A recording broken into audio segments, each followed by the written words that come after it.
alhamdulillah alhamdulillah alhamdulillah. abonné leen ci seen chaîne MALBN bu leen fàtte bës cloche bi ngir ngeen mën a am bépp xibaar bu aju ci wàllu faydu bi. Voilà, donc je vous remercie. Ce matin, donc, on vient de tenir le CRD préparatoire du Gamou de Medina Baye. Nul doute la manifestation religieuse la plus importante de la région de Kaolack et l'une des plus importantes également de la communauté nationale parce qu'il draine des centaines de milliers de fidèles nous venant de l'intérieur du pays mais également de l'extérieur et d'une bonne partie en fait de la sous-région ouest africaine. Voilà pourquoi donc à l'occasion nous avons jugé utile de tenir ce point de rencontre avec les membres du comité d'organisation à l'effet d'étudier les mesures à mettre en œuvre pour un bon déroulement de cette manifestation religieuse. À l'issue, on a pu arrêter un ensemble de mesures partant donc des attentes qui ont été exprimées par les membres du comité d'organisation. Ce sont des points en rapport d'abord avec la sécurité, parce que le commissaire central a pris ici l'engagement d'assurer une bonne couverture sécuritaire de l'événement en mobilisant plus de 800 éléments du groupement opérationnel de Kaolack, mais également des éléments présentement en service au niveau des deux commissariats, le commissariat central, mais également le commissariat d'arrondissement de Ndorong. Pour ce qui est de la sécurité routière, en complémentarité avec la gendarmerie, l'ensemble des diligences seront mises en œuvre pour gérer la sécurité routière le long des axes conduisant donc à la commune de Kaolack, mais également à l'intérieur de la commune de Kaolack. Et les questions également d'élaborer un plan de circulation à l'intérieur qui pourra donc prendre en charge l'ensemble de contraintes auxquelles on est confronté, notamment la circulation des deux modes de transport que constituent les deux roues, mais également les véhicules hippomobiles. Parce que véritablement, ce sont des contraintes qui peuvent s'opposer donc à la mobilité des pèlerins à l'intérieur du périmètre communal de Kaolack. Au-delà donc de ces faits de sécurité, nous avons eu à aborder d'autres points en rapport avec la fourniture en électricité. Séance tenante donc, des engagements ont été pris par la Sénélec, allant dans le sens donc de renforcer le réseau de distribution au niveau donc de Medina Baye et de ses environs. Et avec la mise en œuvre de ces mesures, certainement qu'on a espoir que le problème de baisse ou bien de variation de tension ne se posera plus au niveau donc de Medina Baye. Pour ce qui est de l'eau, heureusement que la Sen'Eau vient de nous dire qu'on a récupéré au début du mois de juin donc, le forage F4. Il faut dire que sa perte a beaucoup impacté sur l'alimentation en eau d'une bonne partie en fait de la commune de Kaolack. Mais heureusement, avec sa récupération, on a espoir que les problèmes d'alimentation en eau se trouvent dorénavant derrière nous. Au-delà maintenant, nous avons abordé des questions en rapport avec l'arrivée des pèlerins en provenance donc des pays de la sous-région. Pour ce faire donc des correspondances seront adressées donc en haut lieu auprès donc des autorités ministérielles compétentes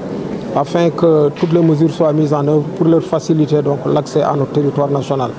Pour ce qui est des aspects de communication, les opérateurs de téléphonie mobile sont présents et tous ont pris également l'engagement de faire de leur mieux afin d'améliorer la connectivité au niveau donc de Medina Baye, mais également de veiller à ce que le coût également soit accessible pour l'ensemble des pèlerins et des clients. li ñu mën a wax ci tënk mooy tey ci fii ci Medina Baye dañ fi tenir benn CRD préparatoire ci kaw loolu mën naa ne liggéey bi yëpp ñu ngi ko def ak ñi nga xamante ni ñoom ñoo fi toogal COMAF mooy le comité d'organisation bu gàmmu Medina Baye.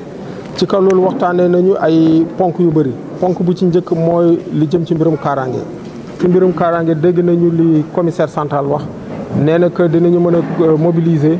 lu tollook juróom-ñetti téeméeru élément wu GMI.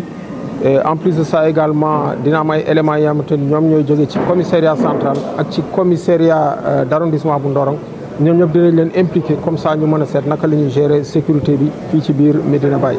ci kaw loolu it nee nañu dinañu installer fii benn poste avancé bi nag pratiquement 10 jours avant gàmmu gi dinañ ko fi tijji comme ça une quarantaine d'éléments dinañ fa nekk mën a assurer déjà en fait sécurité bi au niveau de la cité religieuse. bu loolu it weesoo lu jëm ci mbirum sécurité routière nag joxe naa ay directives yi xamante ni dama ne police ak gendarmerie nañ joxante loxo bu baax a baax comme ça ñu mën a gérer lépp li nga xamante ni moom mooy sécurité routière. ndaxte xam nañ que ni manifestation bi fii ci biir commune de Kaolack mu nekk ci zone de compétence police waaye ñi ciy participer fépp fu ñuy jóge dañuy jaar ci zone de compétence gendarmerie moo tax ñaari institution yooyu il faut ñu joxante loxo bu baax comme ça seet naka la ñuy mën a gérer la question de la sécurité routière. ci kaw loolu it jox naa instruction sapeur nañu mettre en place également un dispositif avancé comme ça kenn ñaanu ko yàlla bu dee jëye am na quelque part ñu mën leen secourir rapidement. bu loolu it weesoo waxtaan nañu fii ci li jëm ci mbirum électricité mooy courant bi ci kaw loolu it ki xamante ni moom moo fi toogal Senelec wane na que ni dina am ñaari poste yu bees yi ñu fi def dina am également yeneen poste de transport également yi ñu installé incha allah rafet nañ jot que buñ ko installé ba pare lépp lañ fi doon wax ay yenn problème de variation de tension dootu fi amati. li jëm ci mbirum ndox également ñi ngi sant yàlla parce que xam nañu daaw amoon nañ fi ay jafe-jafe lu jëm ci mbirum alimentation en eau ndaxte dafa am benn forage bi nga xam ne daaw dañ ko ñàkkoon moom mooy F4 bi mais nee nañu réparé nañ ko c'est depuis le début de mois de juin donc forage boobu mi ngi fonctionné et ñi nga xamante ni ñoom ñoo fi toogal Sen'Eau nee nañu incha allah dinañu injecté volume bu bëri ndox ci biir réseau bi moo tax daal rafet nañ jot que ci plan boobu tam dañ ci am jafe-jafe. li ci des xanaa mooy ñi xamante ni ñoom ñoo fi toogal opérateur de téléphonie mobile waxtaan nañu ak ñoom ngir ñu mën a fexe lépp lu ñu mën comme ça ñoom améliorer lépp lu ñuy wax connectivité parce que xam nañu àddina bi léegi ni mu tëddee lépp looy def mbirum communication il faut mu feeñ ci. Île Saloum yi gaal yi. waaw Île du Saloum yi dafa am spécificité bi nga xamante ni Île du Saloum dafa am ñu fay jógee di ñëw fii moo tax ci kaw loolu it waxtaan dañu ak waa sapeur pompier nee nañ nañu fexe naka la ñuy def ngir ñu mën leen escorter incha allah dinañu bind ministre de la pêche mu mën a seet ban ndimbal la leen mën a indil li jëm ci mbirum gilet de sauvetage. ci kaw loolu it joxe naa institution ki nga xamante ni moom mooy directeur régional de la santé comme ça fii ci port en rapport avec la chambre de commerce ñu mën fa installer également benn dispositif avancé. comme ça premier pèlerin yi di ñëw ñaanuñu ko yàlla tamit bu dee am nañu ay jafe-jafe ci mbirum wér-gu-yaram ñu mën leen jël rapidement en charge ndaxte xam nañu voyage bi day métti loolu. bismillahi rahmaani rahim salaamaaleykum wa rahmatullah mbokk yi ñuy déglu di ñu seetaan ñu ngi leen nuyu kenn ku ci nekk turam ak jëmmam seen mbokk Seydina Aline Cissé Niang président Ansaaru-Din national coordinateur tey ci COMAF gàmmu 2025 marhaban. te d'abord ni nga gisee ndaje bi ak engagement yi ministère bi jël nañu ko mën a waaw alhamdulilah sant yàlla beneen yoon ak dooleeku yaakaar parce que su fekkee dañuy dajee fii di waxtaanee loo xam ne Medina Baye daf ko tàllal état du Sénégal di ko laaj gouverneur teew adjoint teew préfet teew commissaire bi teew mbaalam chef de service yi teewal seen bopp suñ fi joxe engagement yaakaar rek lay jox nit ñi présenté nañ leen benn cahier de sollicitation yi nga xam ne li ñu soxla pour mbir yi yéwén ci lañ ko daxañ denc ko ñoom ñëpp àddu nañ ci li nga xam ne mën na sottee ci seen niveau yëpp jël nañ ci engagement total yi nga xam ne dañ koy yéegal ci kilifa yi ñoom kilifa yi tontu nañ ci yéegal nañ ko ci kaw gouverneur pare na pour taxawaay coordonné loolu yëpp ba nga xam ne Médina dana jot càkkutéefam ci demande boobu mu def pour gàmmu gi yéwén. lan moo la gën a yitteel exactement yéen comité d'organisation. waaw xam nga ñu gën ci yokk ay ceeb. li ñuy yitteel dañu ngi jàmm ci période boo xam ne nawet la nawet di indaale ay bagaasam feebar inondation ñàkk yu bëri muy ànd ak moom sooy wax ak état daanaka am na loo xam ne xëy na dañ koy bind adressé ko mooy gën a yomb ci toog wax ko moo tax temps bi lim ñu may discuter nañ ko mais li ëpp solo daal mooy ñi ngi dem ci gàmmu ci période nawet problème ndox dafay posé problème courant daf daan posé te yéen ñëpp fekkee ngeen loolu te ñu ngi wax jamono joo xam ne mën naa am ay feebar am donc il faut santé aussi rawatina nag sécurité fi àddina bi tollu tey ci lëmbee ak lëj-lëj yaakaar naa ne réew yëpp bu dara xew sax ñu ngi organiser waat seen sécurité yi pour nit ñi nekk ci jàmm rawatina nag mu ñu def programme boo xam ne c'est international àddina yëpp fii ñëw li suñu benn xarit gouverneur daan wax mu ne ñiy gàmm si ak ñiy raas dem ñooy dajee ci bés yu ni mel kon loolu état moom xam na ko parce que ab gouverneur moo ko waxoon kon ñu ngi ñaan ñi sécuriser ñu ñiy gàmm si wattuñu ci ñiy raas dem loolu daal ci tënk loolu laa ci mënoon wax. comme ni nga ko waxee président ci jamonoy nawet gis nañ ay quartiers périphériques yu nekk ci Medina Baye. ndox mi actuellement mu nga fa. alors waaw loolu fii nii du doon gan ci suñ kàddu naka jekk dañ koy wax ndax Medina li ko entouré wër ko daf cee bëri partie boo xam ne su tawut si day am problème mu dem fa sakkaa bu tawee lu demee ni Këwoon jëm nii lu demee ni Fass Cheikh Tidiane Daaru Rahmati penku Medina bi daal place la boo xam ne bu dul nawet sax àddina yëpp waroon dajaloo tey ñu xeex noonu mu mel rawatina nag bu ñuy dem ci bis yu ni mel donc te ñooñu ñooy dalal gan ñi sëriñ si ñooy gàmm waaye zone yooyu ñooy dalal gan ñi Medina dafay xat ba nga xam ne lu ëpp ci gan ñi dañuy dem ci zone yooyu moo tax suñuy ñaan ndimbal daf ciy bokk ku bëgg a dimbale Medina mu fexe ba zone yooyu noonu problème yi ñu jànkuwanteeg ñu jàppale leen ba mu oyof ci seen kaw ñuy gërëm di sant. Merci bien, je m'appelle Cheikh Tidiane Gaye, un des adjoints au président du COMAF, Baye Mamoun. Qu'est-ce que vous peut retenir l'issue de cette rencontre? Est-ce que vous êtes satisfait des engagements des chefs de service et quel commentaire, quel message vous faites de cette rencontre? Affirmatif pour la réponse à votre question, mais je commencerai par remercier d'abord M. le gouverneur pour avoir bien voulu délocaliser cette réunion qui est sa réunion,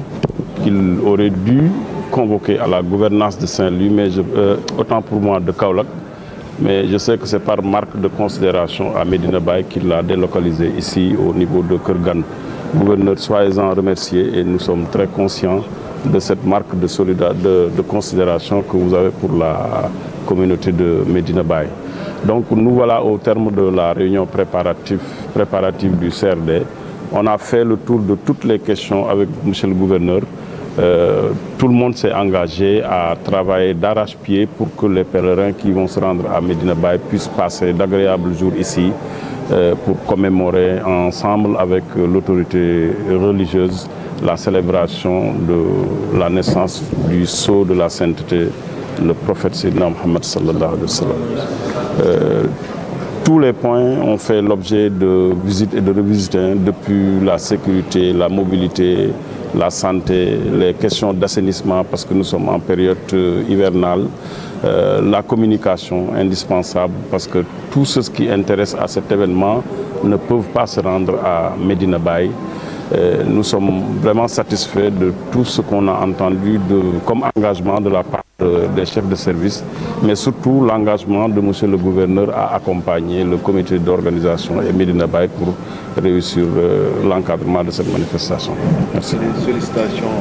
quelles sont les sollicitations? Toutes les sollicitations sont importantes, comme je disais tout à l'heure, parce que tous les secteurs qui doivent intervenir pour que les gens puissent vivre paisiblement les jours qu'ils passent ici, leur action est importante et n'est pas à négliger. Bien sûr, les questions sécuritaires, les questions de salubrité, les questions de santé sont d'une importance capitale, mais cela ne veut pas dire qu'on va négliger les autres secteurs. Vraiment, nous souhaitons l'engagement et la participation de tout le monde pour la réussite de cette manifestation. Quel appel lancez-vous pour l'assainissement des quartiers périphériques qui sont côté de Medina Baye? Pour qu'on fasse tout, pour que tout Medina et ses environs soient bien assainis, j'allais même dire tout Kaolack, parce que ce qu'on a constaté actuellement est que tous les quartiers de Kaolack pratiquement accueillent des hôtes qui viennent pour célébrer le Mawlud ici à Medina Baye.